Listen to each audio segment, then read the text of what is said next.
Bienvenidos una vez más a este servicio de estudio de la palabra, en el cual estaremos hablando del Evangelio de Juan, el cual hemos venido estudiando en estos últimos miércoles, en estas últimas semanas. El pasado miércoles hablábamos acerca de Jesús, el Verbo de Dios, y hablábamos como la luz del mundo. Y tengamos allí nuestras Biblias abiertas en Juan 1, y vamos a leer los versículos del 6 al 8. Son 3 versículos que vamos a leer en esta noche. Juan 1, los versículos 6, 7 y 8. Esta es la segunda parte. Hoy comenzamos con la segunda parte de Juan, de este estudio, el cual se titula El testigo de la luz. Hablábamos de la luz y ahora vamos a hablar del testigo de esa luz. ¿Y quién era el testigo de esa luz? Bueno, pues vamos a leer lo que nos dice allí Juan 1 del 6 al 8. Espero que usted tenga allí su Biblia con usted. Nos dice así: hubo un hombre enviado de Dios, el cual se llamaba Juan. Este vino por testimonio para que diese testimonio de la luz, a fin de que todos creyesen por él. No era él la luz, sino para que diese testimonio de la luz. Vamos a orar. Señor y Dios, agradecemos tu presencia en medio nuestro. Agradecemos, oh Dios, tu cuidado, no solamente en este día, sino todos los días de nuestras vidas. Te damos gracias por todas las cosas que tú permites en nosotros. Y en este momento, Señor, en que vamos a estudiar una porción de tu palabra, te pedimos dirección y te pedimos respaldo de tu Espíritu Santo. Haznos comprender, oh Dios, tus verdades, tus profundas verdades que están descritas en este libro. Permite, Señor, que nos puedas ayudar y que puedas, oh Dios, a cada uno de los hermanos y amigos que están escuchando tu palabra, también puedas llevar a su vida y a su conocimiento el testimonio que hay en este libro sagrado que es tu palabra. En el nombre de Jesús oramos. Amén. Bien, hermanos, ¿qué podemos aprender nosotros de la vida de Juan el Bautista? Bien, pues para poder comprender mejor los comienzos del ministerio de Jesús, del ministerio de Cristo en la tierra, debemos hablar precisamente del último de los profetas puestos por Dios. El último de los profetas que todos sabemos que fue Juan el Bautista. Y quiero detenerme esta tarde para hablar parcialmente de la vida de este profeta. Tenemos que hablar precisamente de aquel que preparó, aquel que allanó el camino a Cristo. El que allanó el camino de aquellas personas de aquella región hacia Cristo. Y a Juan sabemos y lo conocemos todos como el precursor de Cristo. Y su propio nombre, como nos dice allí, nos indica que Juan bautizaba, Juan el Bautista. Pero no solamente él bautizaba, sino que hacía muchas cosas más. Pero básicamente la vida de Juan era una vida que estaba totalmente caracterizada por su entrega. Y era una entrega total y absoluta a la obra de Jesucristo. El mismo, Juan allí en Juan 1:23, que nos dice que era la voz de uno que clama en el desierto. Y de esta manera vemos cómo Juan Juan mostraba realmente al pueblo que necesitaban irremediablemente a un Salvador. Yo creo que no solamente en el mundo cristiano, sino también que en el mundo secular, en el mundo de los no creyentes, han escuchado hablar mucho sobre Juan el Bautista. Reconocemos que realmente es uno de los hombres más importantes y más conocidos de las Escrituras. Conociendo la historia, es interesante saber que este Juan fue el primer profeta que Dios llamó desde Malaquías. Quiero decir, 400 años antes del mismo Juan nacer. En esos 400 años, recuerden que hubo un silencio profético donde Dios no se manifestó más a su pueblo, y entonces vemos aquí como él declara a Juan como el profeta, y de hecho el último y el más grande también, después también lo dice así, de los profetas. Pero aún remontándonos mucho más atrás, cerca de 700 años antes, vemos otro profeta llamado Isaías. En el capítulo 40, Isaías 40, vemos allí Isaías 40 del 3 al 5, ya se estaba hablando de Juan el Bautista. Vamos a ver qué nos dice Isaías 40, 3 al 5. Dice: voz que clama en el desierto, preparad camino al Señor, enderezad calzada en la soledad a nuestro Dios. Todo valle sea alzado, y bájese todo monte y collado, y lo torcido se enderece, y lo áspero se allane, y se manifestará la gloria del Señor, y toda carne juntamente la verá, porque la boca del Señor ha hablado. Queridos hermanos, vemos y debemos nosotros recordar que la concepción y el nacimiento de Juan fue algo realmente milagroso, algo grandioso, algo que sería inexplicable aún para la ciencia de hoy. Si vamos, por ejemplo, al Evangelio de Lucas, desde el mismo comienzo del capítulo 1, allí en el capítulo 1 de Lucas, este comienza con la historia de Zacarías y su esposa que se llamaba Elizabeth. Y una de las cosas que nos dice allí en su relato, el relato que Lucas hace a Teófilo, recuerden que el Evangelio de Lucas está dedicado a Teófilo, era que Elizabeth era estéril. Y esto realmente es una situación bastante difícil, incluso con lo avanzada que está hoy la ciencia y la tecnología en estos años, es un reto para los médicos intentar que una mujer estéril pueda concebir. Y en la mayoría de los casos, con tratamientos de todo tipo, no obtienen muchas veces el éxito esperado. Nosotros conocemos a muchas mujeres, hay varias mujeres de la Biblia que son estériles también. Recuerden a Ana, también a Sara, y hay otras mujeres que Dios ha permitido bajo algún concepto, por alguna situación determinada que solamente Él lo tiene en su soberanía, no darle hijos quizás a ciertas mujeres.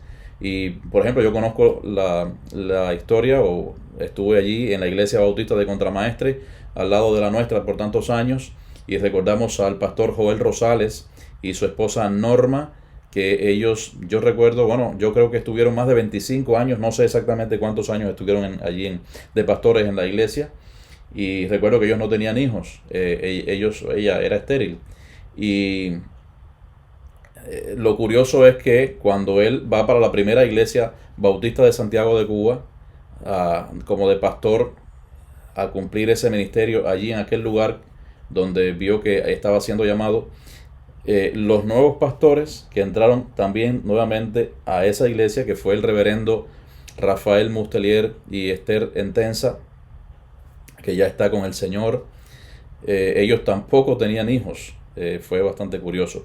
O sea, conocemos muchos matrimonios que no poseen hijos, que eran estériles y han recibido tratamientos de diversos tipos, y bueno, el Señor no ha permitido bajo su perfecta voluntad que no hayan tenido hijos. Sin embargo, aquí tenemos también en nuestra iglesia un caso que Dios sí le permitió tener hijos o un hijo, y fue a nuestra querida Ruthie, donde el Señor milagrosamente, y todos sabemos que fue así por todo el historial y las cosas que nosotros sabíamos acerca de ella y de esta situación, que fue algo realmente milagroso que haya traído al mundo a Wyatt, y realmente todos nos contentamos y le agradecemos tanto a Dios por este maravilloso milagro que hizo en ella, la cual era estéril, pero sin embargo Dios de alguna manera permitió también que sus abuelos estuviesen tan contentos con este nacimiento, y todos nosotros también. Ahora, en aquel tiempo era mucho más difícil hacer tratamientos y evidentemente hacer cosas para tratar de que las mujeres estériles dieran a luz o concibieran. Pero fíjense lo que está pasando en el relato aquí de Lucas. Si la condición médica de la esterilidad que poseía Elizabeth no era suficiente para lo que le pasaba, también mencionaba que aparte de estéril era de edad avanzada. O sea, dos cosas que estaban atentando definitivamente contra la concepción en el vientre materno. Y claro, esto se da, son condiciones extremas para que también nosotros nos demos cuenta de que para Dios no hay nada, definitivamente nada difícil. Y cuando nos dice que era de una edad avanzada, nos está diciendo que había cesado en el tiempo de su fertilidad natural.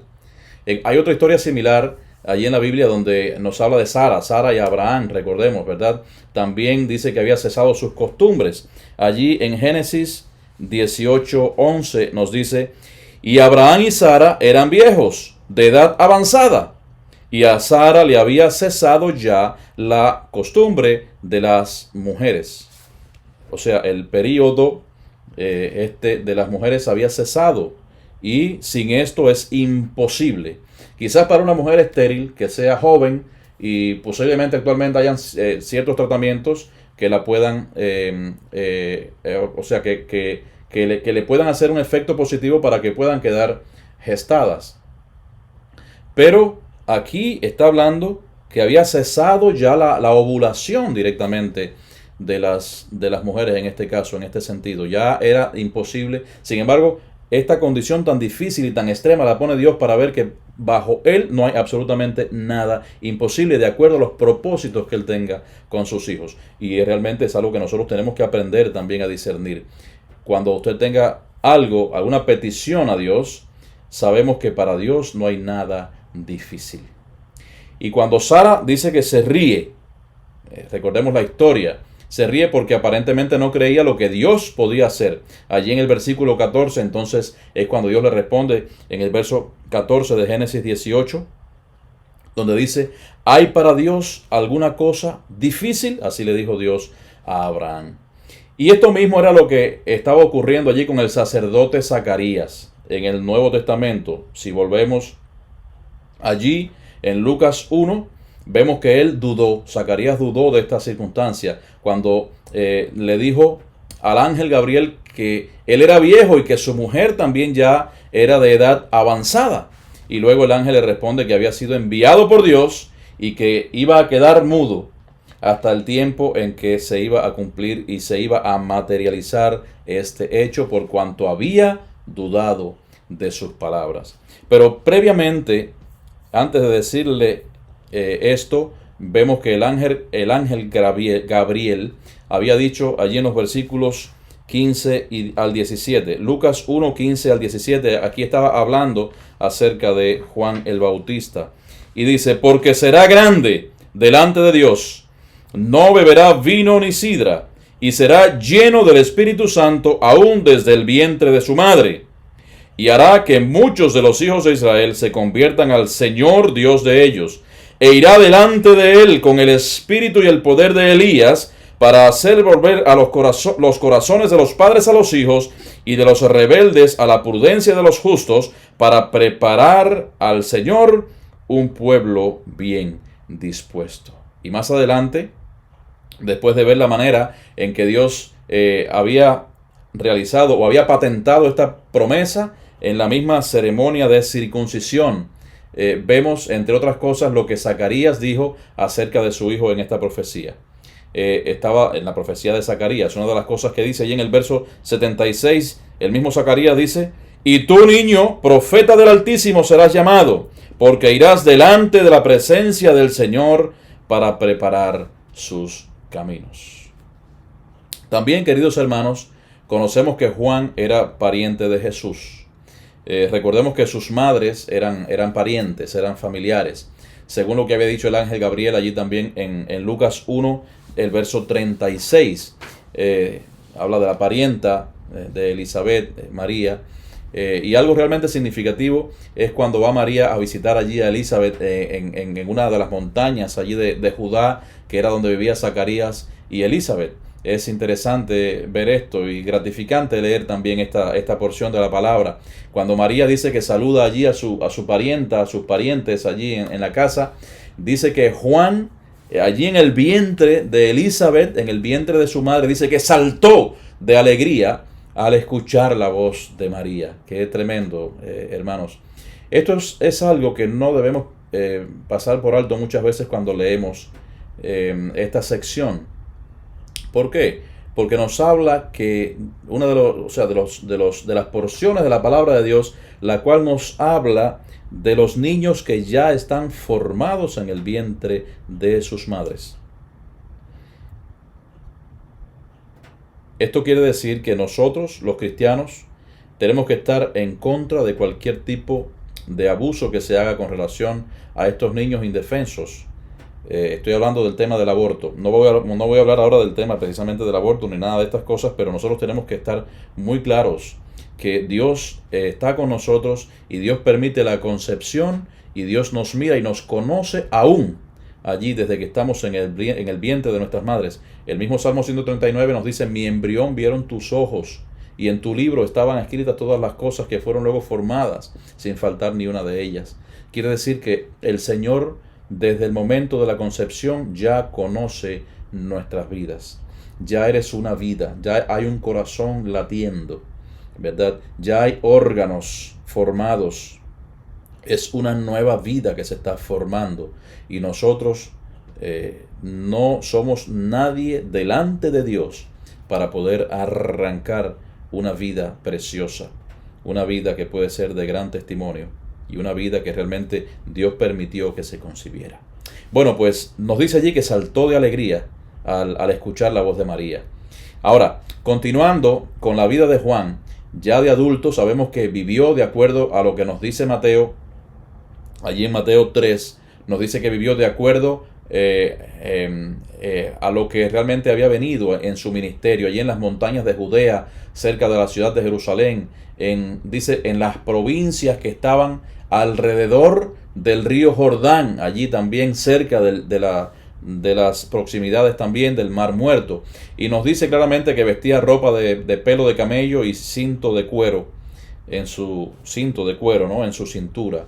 Y dice que la dieta de él se basaba en langostas y miel silvestre. Y específicamente, recuerden que no eran langostas de las que nosotros conocemos aquí de los cayos de la Florida, de los arrecifes de aquí. No, está hablando de una especie de saltamonte o de algo parecido, ¿verdad? La Biblia nos habla acerca de estos insectos en el libro de Éxodo, también nos habla en el Apocalipsis, también nos habla, pero cuando nos habla en estos libros lo hace haciendo referencia a ciertas plagas también que habían en aquel momento. Pero lo que sí sabemos es que Juan se dedicó a vivir una vida sencilla y una vida totalmente enfocada en la obra de Dios para la cual había sido destinado para la obra del reino. Y hablando de las langostas y la miel, la Biblia no dice específicamente, no nos habla específicamente que se pasó toda su vida comiendo solamente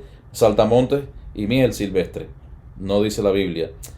Pero sabemos, y en aquel lugar, en aquella época y en todos los lugares, que este tipo de insectos solamente obtienen su máximo esplendor, la máxima cantidad, cuando hay época de lluvia. Así que posiblemente nos esté hablando aquí que en este momento en que Juan el apóstol estaba hablando de Juan el Bautista, en ese momento determinado él se estaba alimentando de las langostas y la miel silvestre. Me imagino que también, por supuesto, habrían otros más alimentos que a lo mejor solamente estamos leyendo un poco quizás entre líneas. No estamos hablando específicamente de que tiene que ser así, pero simplemente es un estudio y tenemos entonces que mirar todos estos pormenores. Porque hay gente que quizás se puede encerrar diciendo, no, la Biblia dice que era langostas y miel silvestre. Y él no comía nada más acerca de esto. Pero bueno, tenemos también que mirar un poquito más allá de lo que nos dice la palabra de Dios. No para afirmarlo, ni para hacerlo doctrina, etcétera, sino simplemente para analizarlo desde el punto de vista quizás racional. No espiritualizando tanto el tema, que también evidentemente hay que espiritualizarlo de la manera, pero recuerden que la palabra de Dios habla de manera literal en muchas ocasiones, habla de manera simbólica en otras ocasiones. Hay veces que nos deja mucho a la imaginación también de nosotros, pero también tenemos que tener cuidado, porque la imaginación nos podría traicionar y nos podríamos hacer nosotros mismos creer que hay muchas cosas que existen o que no existen y que podrían estar en contra de cualquier doctrina básica de la palabra de Dios. Así que para este tipo de cosas hay que ser muy cautos a la hora de analizar y a la hora de hacer y de manifestar una opinión personal, que es lo que yo estoy haciendo en este momento con ustedes. Pero bueno, sabemos, como decíamos anteriormente, que en este caso Juan el Bautista se dedicó a ese ministerio profundo, ese ministerio dado específicamente por Dios para esa obra del reino. Otro de los registros que tenemos de Juan el Bautista es que por aquellos tiempos Juan el Bautista era un hombre muy popular. Y yo me pregunto, ¿a cuántas personas bautizó Juan? A veces cuando uno ve la película de Jesús, la más famosa que hay acerca de Jesús, basada en el Evangelio precisamente de Lucas, yo recuerdo que hay una escena donde está bautizando y no hay mucha gente, hay relativamente poca cantidad de personas allí bautizándose. Hay unos soldados, hay unos fariseos, hay otras personas del pueblo, le están haciendo algunas preguntas y están, podríamos decir, exteriorizando o están manifestando, están poniendo allí totalmente en primera plana lo que dice la palabra de Dios allí en Lucas. Pero la idea de, en este caso, Juan el Bautista bautizar a pocas personas no es la idea realmente que nos da la palabra de Dios. Porque fíjense, queridos hermanos, si vamos a Mateo, en Mateo 3, 5 y 6, ¿qué nos dice? Mateo 3, 5 y 6. Fíjense lo que nos dice. Quiero que estén conmigo en la lectura de la palabra con sus Biblias. Mateo 3, 5 y 6. Leemos. Y salía a él Jerusalén y toda Judea y toda la provincia de alrededor del Jordán, y eran bautizados por él en el Jordán, confesando sus pecados. O sea, salía a él Jerusalén. No dicen ni siquiera algunos de Jerusalén. Cuando dice que salía a él Jerusalén, me imagino que fueran multitudes. Dice, y toda Judea. Y no solamente eso, dice, y toda la provincia de alrededor del Jordán. Yo creo que Dios solamente le daría fuerzas a Juan para realizar esta tarea tan tremenda, porque también era un trabajo físico importante allí todo el tiempo. Me imagino también tantas horas metido allí en el agua. Hay muchas cosas que nosotros nos podríamos imaginar y podríamos indagar acerca de Juan el Bautista también en aquel momento. Y aquí nos dice, fíjense, algo interesante en el verso 6 de Mateo 3. Dice, confesando sus pecados. Eran bautizados por él en el Jordán, confesando sus pecados. Quiero decir que para poder bautizarse, esas personas tenían que reconocer su pecado en un acto absoluto y total de arrepentimiento. O sea, esto fue una buena manera de prepararse para la llegada del Mesías, para la llegada del Salvador. Y este acto de bautismo, vemos que de manera general lo hacía el pueblo. Todo el mundo dice que iba a bautizarse. Pero no era un acto que tenía aceptación por algún sector, por alguna facción del pueblo. Por ejemplo, en este caso los fariseos. ¿Qué pensaban los fariseos? Ellos pensaban que no eran pecadores. Pero por otra parte, también ellos entendían que aparentemente Juan fue muy duro con ellos cuando en un momento determinado le dijo, generación de víboras. ¿Hasta cuándo? O sea, generación de víboras. Y le decía específicamente eso a los fariseos en aquel lugar. Pero Juan, queridos hermanos, claramente les advirtió que dejaran de confiar en ese linaje judío para poder obtener la salvación, sino que en vez de eso hicieran frutos dignos de arrepentimiento, como nos dice un poco más adelante. Los fariseos pensaban que simplemente por el hecho de ser judíos ya tenían la salvación asegurada, y era un error, y allí Juan el Bautista se los deja saber de una manera muy clara, diciéndoles a ellos que hicieran frutos dignos de arrepentimiento, no el comportamiento que estaban teniendo hasta ese momento. Y con esas palabras y esas frases, Juan se estaba exponiendo realmente al castigo. ¿Por qué, hermanos?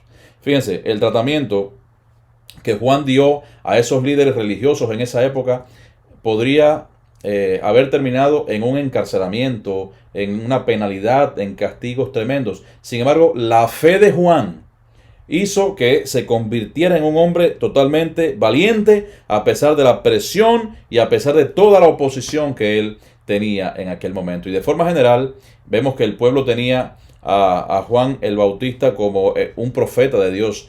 Lo conocían perfectamente como un profeta de Dios. Y eso prácticamente no lo dudaba nadie. De hecho, en el capítulo 14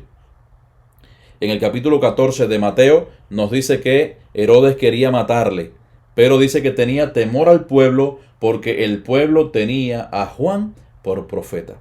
Recordemos también que Juan tenía muchos discípulos y muchos seguidores. Bueno, pues esos discípulos y esos seguidores, ¿qué pasaba con ellos? Bueno, no es de extrañar, queridos hermanos, que muchos de ellos podrían pensar que él mismo era el Mesías. Incluso si lo vemos desde el punto de vista humano, él podría haberse aprovechado de esta situación y haber engañado a muchos para engrandecerse él y para hacerse más popular, para hacerse mucho más importante.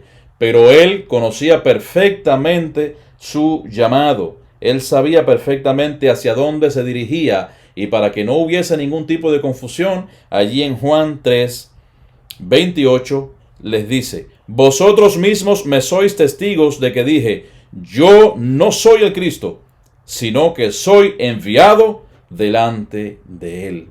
Fíjense, hermanos, Juan claramente sabía que cuando Cristo apareciera en esta escena preparada, el protagonismo de él hasta ese momento iba a llegar, o sea, se iba a terminar. Y vemos que él mismo lo manifestó allí también en el versículo 30 de Juan 3.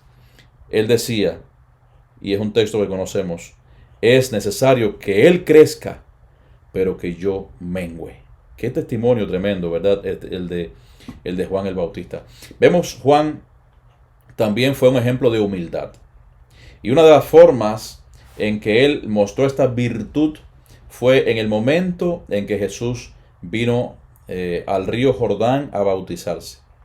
Vemos que Juan, luego de reconocer a Jesús como el mismo Hijo de Dios, reconocía que el Mesías no necesitaba ningún tipo de bautismo, y mucho menos el bautismo de arrepentimiento. Y por otra parte, que ni siquiera él era digno de bautizar a su maestro o en este caso a su propio Salvador. Pero Jesús respondió a esa duda que tenía Juan, diciéndole que era necesario que se cumpliera toda justicia. Es necesario que se realice y que yo me bautice para cumplir con toda justicia. Y de esta manera vemos que Jesús se estaría identificando con los pecadores. ¿Por qué? Porque por ellos iba a morir. Por nosotros iba a morir. Y no solamente eso, sino también que iba a asegurar toda la justicia para ellos, para nosotros. El apóstol Pablo, en la carta a los Corintios, lo aclara de una forma brillante y muy clara.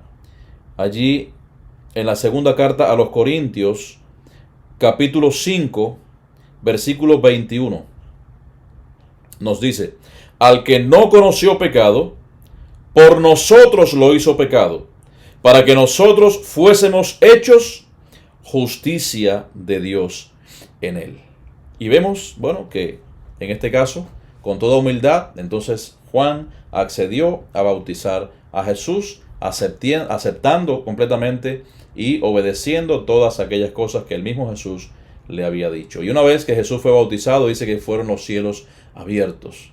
Y dice que vio al Espíritu de Dios descendiendo en forma de paloma que venía allí sobre él. Y al mismo tiempo escuchó una voz del cielo que decía: este es mi Hijo amado, en el cual tengo complacencia. Y en ese momento sublime de la historia que nos está narrando allí este apóstol Juan, vemos de la manera que estaba presente también allí la Trinidad, los tres, o sea, Dios hablando con relación al Hijo, el Espíritu Santo en forma de paloma y el mismo Jesús, el mismo Salvador.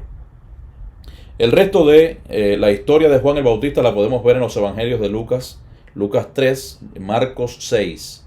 Allí donde nos narra cómo Herodes también le puso en la cárcel. Y estando, dice que en la cárcel oyó hablar de las cosas que Jesús estaba haciendo. Y en ese momento, no sabemos si fue realmente un momento de duda, pero dice que Juan envió a sus discípulos para que preguntaran a Jesús si realmente él era el Mesías. Yo creo que él, al estar en la cárcel, también esto es otra de las cosas que leemos entre líneas, que son solamente conjeturas. Al estar en la cárcel y al no poder ver a la persona que estaba haciendo esos milagros de la cual todo el mundo hablaba, quizás mandó a sus discípulos para verificar si realmente era aquel a quien él había bautizado. Ahora, la Biblia, recuerden que no menciona este tipo de aclaraciones ni este tipo de dudas, solamente podemos indagar un poco y leerlo así entre los párrafos. Ahora, todos en algún momento de nuestras vidas también hemos tenido nuestras dudas, y también nuestra fe siempre ha sido puesta a prueba. Y recuerden que a pesar de Juan ser el más grande y el último de los profetas, también fue humano y también tendría sus dudas y tendría sus situaciones quizás difíciles. Pero tenemos que estar seguros, absolutamente seguros, de las promesas de Dios. A pesar de que nosotros tengamos dudas, el Señor siempre va a interceder por nosotros ante el Padre para que nuestra fe no falle. De la misma manera que Jesús le decía a Pedro allí en Lucas, que el diablo, el enemigo, ha pedido para zarandearos.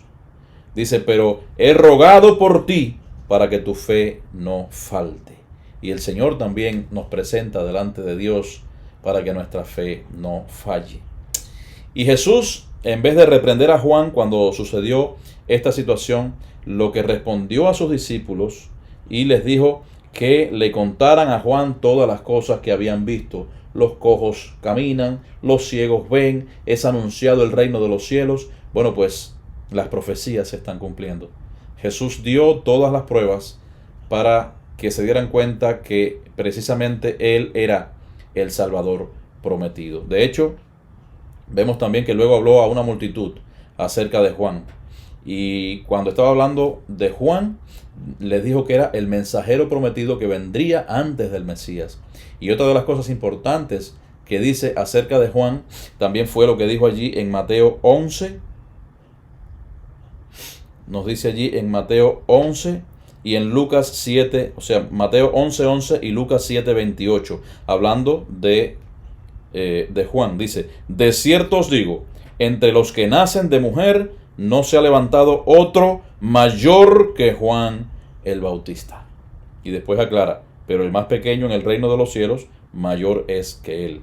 Pero el mismo Jesús estaba hablando acerca de Juan el Bautista y diciendo que entre los que nacen de mujer, entre los hombres, no se ha levantado otro mayor que Juan el Bautista. Conocemos, queridos hermanos, que la vida de Juan el Bautista llegó a un final realmente violento, allí en manos del rey, en este caso del rey Herodes. Y esto fue un acto de cobardía absoluto, un acto de cobardía, pero fue un acto también de venganza por parte de Herodías y por parte de su hija.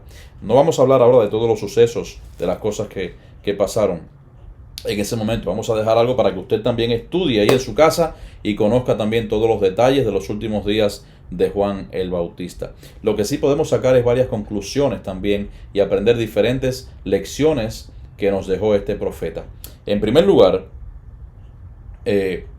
recordemos que Juan creyó de todo corazón que Jesús era el Mesías, y eso ya lo hemos hecho cada uno de nosotros. De hecho, también preparó el camino durante mucho tiempo para ese momento excelso, para ese momento grandioso, para ese momento glorioso también, aun cuando sabía que era un camino lleno de dificultades, un camino realmente difícil de preparar. Y recordemos que venían muchos a hacerle muchas preguntas con trampas, lo que nosotros llamamos las preguntas capciosas. Y también habían muchos escépticos que no creían en lo que él decía, como en el caso, por ejemplo, de los fariseos. Pero Juan, queridos hermanos, fue un hombre firme ante todas esas dificultades, y es una de las cosas que nosotros tenemos que aprender de él. Vemos allí también lo que se manifestó, lo que dijo allí en Juan 1, 26 y 27. Juan les respondió diciendo a la multitud que estaba allí en aquellos lugares: yo bautizo con agua, mas en medio de vosotros, o sea, ya estaba diciendo que Jesús estaba por allí, estaba allí. En medio de vosotros está uno a quien vosotros no conocéis. O sea, a mí me conocen, saben que soy Juan el Bautista, el que como insectos y miel, y el que me visto con ropas de camellos, y el que ando viviendo y durmiendo por ahí donde me atrape la noche. Pero dice, a quien vosotros, o sea, en medio de vosotros está uno a quien vosotros no conocéis. Este es el que viene, fíjense, después de mí, el que es antes de mí. Y dice algo también tremendo, del cual yo no soy digno de desatar la correa del calzado. Qué convicción tenía Juan el Bautista, queridos hermanos. Esta creencia, esta gran fe, mantuvo viva la esperanza de Juan hasta el momento grandioso en el cual vio a Jesús, después de haber dicho y predicado allí en el río Jordán. Un momento seguramente muy esperado por él, ver a Jesús. Allí donde nos dice en Juan 1:29, he aquí el Cordero de Dios, en el momento en que Jesús se acercaba. Es un momento realmente, para mí, uno de los momentos más grandiosos que hay en toda la Biblia y específicamente en el ministerio de nuestro Señor Jesucristo. En el momento en que Juan ve a Jesús llegando al río Jordán, y allí Juan el Bautista señalando y diciendo, he aquí el Cordero de Dios que quita el pecado del mundo. Qué tremendo. Y queridos hermanos, esta es otra de las enseñanzas que nosotros tenemos también de Juan el Bautista. Debemos tener nosotros como creyentes en el Señor esa fe grandiosa, esa fe inquebrantable hasta el día en que nosotros estemos cara a cara con nuestro Señor. La vida de Juan es un ejemplo para nuestras vidas.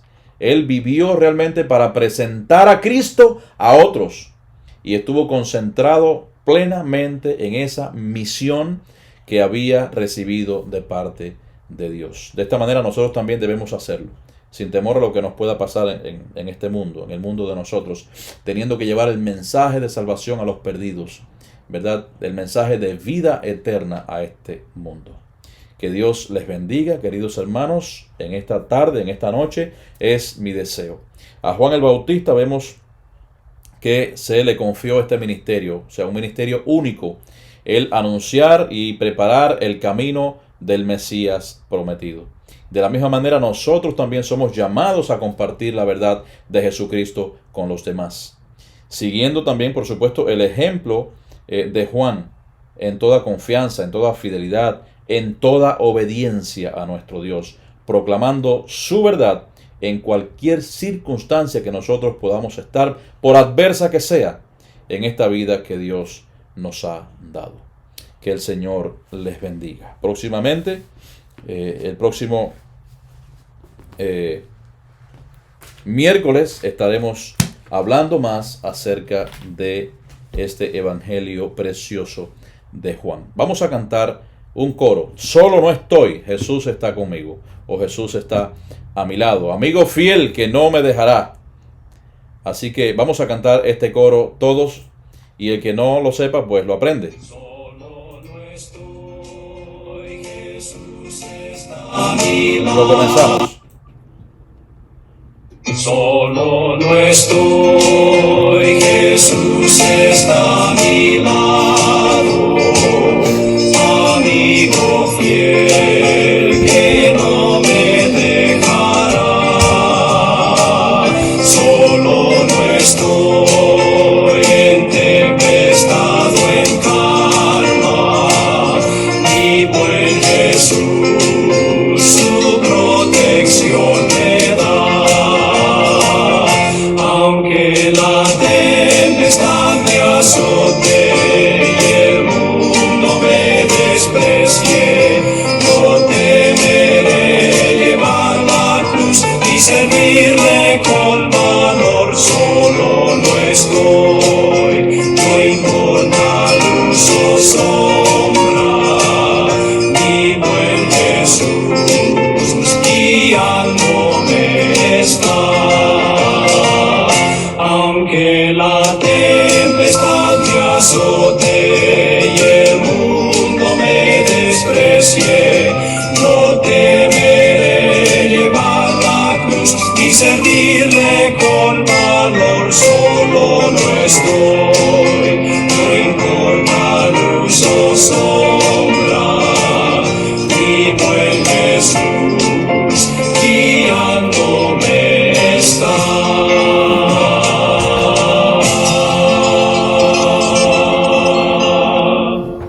Amén. Vamos a orar. Señor, te damos gracias por este tiempo en que hemos podido compartir tu palabra. Te damos gracias, Señor, por ese testimonio tan tremendo de este hombre, el cual nos ha enseñado también a nosotros a manifestarnos en fe y en obediencia a ti. Te pedimos que nos bendigas, oh Dios, en esta tarde y permite que tus promesas, las cuales se hacen patentes en nosotros y las cuales son fieles, nosotros, oh Dios, las tengamos como preciosas en nuestras vidas y que podamos también, Señor, serte fieles cada día de nuestras vidas. Bendícenos en esta tarde. Todo te lo pedimos por tu amor, todo te lo pedimos por el amor que has tenido al derramar, oh Dios, y al propiciar que tu Hijo Jesucristo viniera a morir por cada uno de nosotros. Te pedimos que nos bendigas en esta tarde y permite, Señor, que tu amor en nosotros también, oh Dios, sirva de testimonio para aquellas personas que todavía no conocen tu palabra. En el nombre de Jesús oramos. Amén. Bien, hermanos, le bendecimos en el nombre del Señor y esperamos que su vida sea una vida próspera también. Recordar que el próximo viernes tendremos el culto de oración, donde estaremos presentando delante de nuestro Dios a todos los enfermos que han llegado aquí a nosotros, que hemos tenido mensajes de ellos, así que los presentaremos delante de nuestro Dios. También oraremos por nuestras necesidades personales y también de nuestra congregación, de nuestra iglesia, y daremos también algunos otros anuncios relativos a las cosas que han sucedido en todos estos días.